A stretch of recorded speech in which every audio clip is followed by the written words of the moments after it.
నేటి దినం కొరకు ఏర్పాటు చేయబడిన పాత నిబంధన వాక్య భాగముగా లేవియా కాండము 5వ అధ్యాయము 14వ వచనం నుండి 19వ వచనం వరకు, తిరిగి 6వ అధ్యాయము 1వ వచనం నుండి 7వ వచనం వరకు చదువుకుందాము.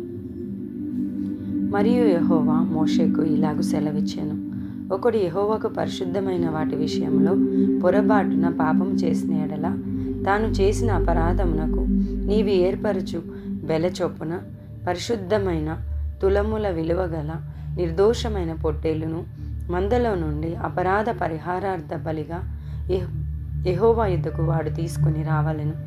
పరిశుద్ధమైన దాని విషయంలో తాను చేసిన పాపం వలని నష్టమునిచ్చుకొని దానితో 5వ వంతు యాజకునికి ఇయ్యవలెను.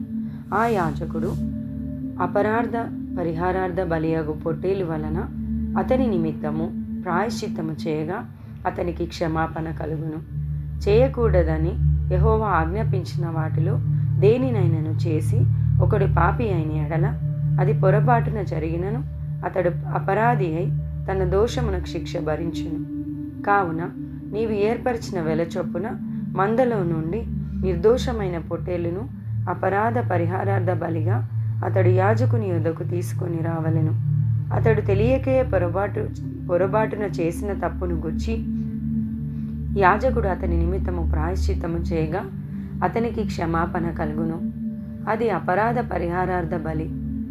అతడు యెహోవాకు విరోధముగా అపరాధము చేసినదని వాస్తవము. తిరిగి 6వ అధ్యాయము 1వ వచన ప్రారంభము.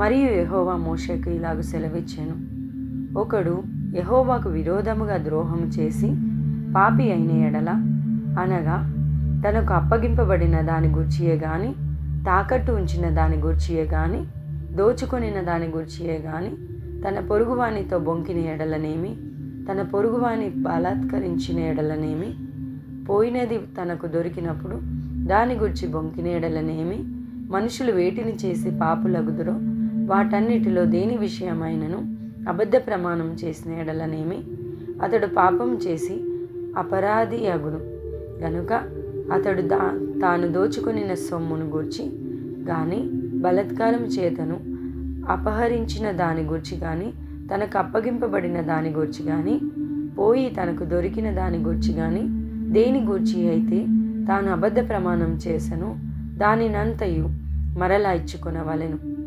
ఆ మూలధనమునిచ్చుకొని దానితో దానిలో 5వ వంతును తాను అపరాధ పరిహారార్థ బలి అర్పించు దినమున సొత్తుదారునికి ఇచ్చుకొనవలెను.